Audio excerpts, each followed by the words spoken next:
हम last video में partnership की कुछ बातें समझ चुके हैं। बेसिक बातें मैं आपको समझा चुका हूँ, कुछ टर्म्स मैंने आपको समझाए थे। अब आज की क्लास में हम अपने सिलेबस को आगे कंटिन्यू करते हुए चलते हैं। तो कुछ टर्मिनोलॉजीज हमने 3 to 4 वर्ड्स हमने कल समझे थे, आज हम उसके आगे की बातें समझते हैं।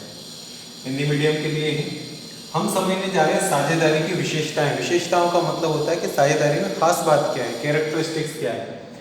तो वैसे तो बहुत सारी खास बातें हैं, लेकिन 4 या 5 बातें ऐसी हैं जिनसे रिलेटेड 1 मार्क के क्वेश्चन या फिल इन द ब्लैंक्स बार बार एग्जाम से पूछे जाते हैं। तो मैंने उनसे रिलेटेड बातें आपको यहाँ पर लिखी हैं।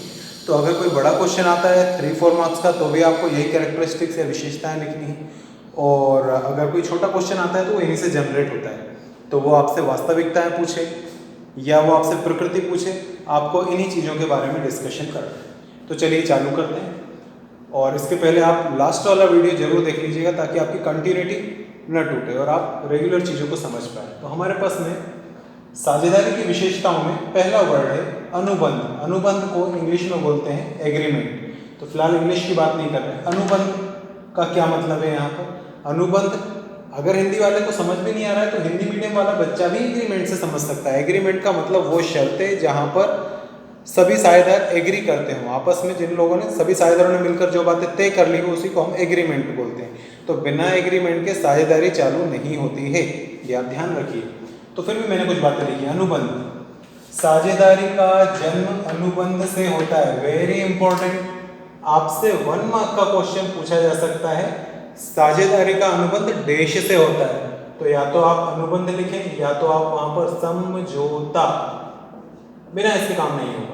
ये 1 मार्क का क्वेश्चन बहुत बार बनता है, इसलिए मैंने पहला वर्ड ही, पहली लाइन ही आपको वो दी जो आपके एग्जाम में बहुत काम की। अगला है इसी में अनुबंध में, अनुबंध लिखित या मौखिक हो सकता है। मतलब अगर हम किसी के साथ पार्टनरशिप कर रहे हैं, व्यवसाय कर रहे हैं, तो हम लिखकर भी एग्रीमेंट बना सकते हैं और हम आपस में बोलकर भी बना सकते हैं। अब अगर आप खुद भी समझदार हैं, थोड़ा सा सोचेंगे, तो बोलकर अगर हम किसी से एग्रीमेंट करेंगे तो उसका भविष्य में कोई सबूत नहीं है। इसलिए ज़्यादा बेहतर है कि हम लिखित एग्रीमेंट बनाएं, तो वो ज़्यादा बेहतर माना जाता है। तो अनुबंध 2 प्रकार के हो सकते हैं, लिखित या मौखिक हो सकता है। लिखित अनुबंध साझेदारी सलेख कहलाता है। ये 1 मार्क का क्वेश्चन फिर से बन गया आपका। लिखित अनुबंध देश कहलाता है। तो लिखित अनुबंध को हम साझेदारी सलेख कहते हैं। यहाँ बहुत इंपॉर्टेंट पॉइंट दिए मैंने, अनुबंध बनाना आवश्यक नहीं है, वैकल्पिक है। मतलब अगर आप साझेदार हैं, किसी के साथ मिलकर व्यवसाय कर रहे हैं, तो कानून आपसे ये नहीं बोलता है कि आपको एग्रीमेंट बनाना ही पड़ेगा। आप चाहें तो बनाएं, चाहें तो ना बनाएं। मतलब अनुबंध बनाना वैकल्पिक है, कंपलसरी नहीं। सेकंड पॉइंट, व्यापार। ये तो जब मैंने लास्ट वीडियो में आपको साझेदारी की डेफिनेशन बताई थी, परिभाषा बताई थी, तभी मैंने ये समझाया था कि व्यापार होना आवश्यक है। तो व्यापार का मतलब क्या? वैधानिक, लीगल। आप किसी भी प्रकार के इलीगल, अवैधानिक व्यवसाय को साझेदारी की सीमाओं में नहीं बांध सकते। अवैधानिक व्यवसाय को यहाँ पर व्यवसाय नहीं कहा जाता है। यहाँ पर जो लीगल काम होते हैं उन्हीं को साझेदारी में शामिल किया जाता है। लाभ विभाजन, हम साझेदारी कभी भी जब करेंगे तो उसका मुख्य उद्देश्य लाभ कमाना ही होगा। कभी भी हानि कमाने के लिए या सामाजिक सेवा करने के लिए साझेदारी नहीं की जाती। अगर आप सामाजिक कार्य करने के लिए कोई काम कर रहे हैं तो आप ट्रस्ट बनाएंगे, उसके लिए पार्टनरशिप का निर्माण नहीं किया जाएगा। इसलिए लाभ कमाना एक विशेषता है कि साझेदारी लाभ कमाने के उद्देश्य से ही की जाती है, समाज सेवा हेतु नहीं। तो इसमें लाभ विभाजन होना आवश्यक है। सदस्यों की संख्या, मैंने कल भी आपसे कहा था, लास्ट वीडियो में कहा था मैंने आपसे कि मैं सदस्यों की संख्या के बारे में आगे बात करूँगा। सदस्यों की संख्या न्यूनतम, मतलब कम से कम कितने लोग हो सकते हैं साझेदारी में? 2। और अधिकतम कितने लोग हो सकते हैं? 50। तो ये 1 मार्क का क्वेश्चन बनेगा आपके लिए। न्यूनतम कितने सदस्य होते हैं? तो 2। अधिकतम कितने सदस्य होते हैं? 50। मतलब 50 से अधिक व्यक्ति साझेदार नहीं बन सकते। अगर बनाया तो आपकी साझेदारी अवैधानिक हो जाएगी। और 2 से कम लोग तो संभव ही नहीं। एक अकेला व्यक्ति कैसे पार्टनर बनेगा? यहाँ पर एक बहुत अच्छा शब्द लिखा है मैंने आपसे, सक्षम।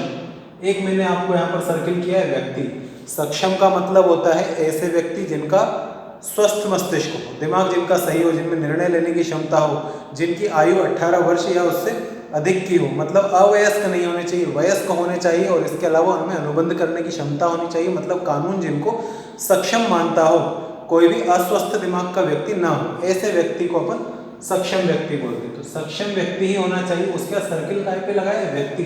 व्यक्ति का मतलब दो संस्थाएं मिलकर, मतलब अगर SVCA और भगवान कला केंद्र दोनों मिलकर पार्टनरशिप करें तो ये संभव नहीं है।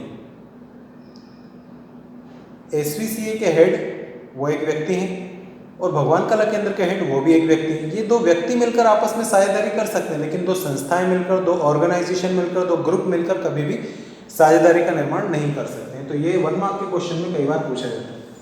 अगला है व्यवसाय संचालन। संचालन मतलब बिजनेस को चलाना। व्यवसाय कैसे संचालित करेंगे? तो मैं और मेरे 2 या 3 दोस्त मिलकर हम एक बिजनेस को चला रहे हैं पार्टनरशिप में। तो या तो हम चारों लोग आए बिजनेस में और रोज अपना अपना ड्यूटी निभाएं और अपने अपने घर चले जाएं, या ये हो सकता है कि हम चारों मिलकर जिम्मेदारी किसी एक व्यक्ति पर या 2 व्यक्तियों पर डाल दें और वो लोग पूरे बिजनेस को चलाएं, संभालें, बाकी लोग बिजनेस में इंटरफेयर न करें। तो ये है व्यवसाय का संचालन की व्यवसाय सभी सदस्यों द्वारा या सबकी ओर से किसी एक सदस्य द्वारा संचालित किया जा सकता है। आज के लिए इतना ही है। इस वीडियो को 2-3 बार रिपीट कीजिए। बहुत ज़्यादा लेंदी वीडियो नहीं बनाया है, 4-5 मिनट का वीडियो होगा। बार बार देखेंगे। आप देख ही क्यों रहे हैं? ये तो थ्योरी बता रहा हूँ मैं, तो इसको आपसे सुनिए, अपनी आंखों पर भी जोर न डालें। इसको सुनिए ताकि आपकी थ्योरी स्ट्रॉन्ग हो जाए, आपको बुक से पढ़ने की ज़रूरत नहीं पड़ेगी। और भी आगे थ्योरेटिकल और प्रैक्टिकल पार्ट में आपको ऐसे समझाता रहूँ। चलिए।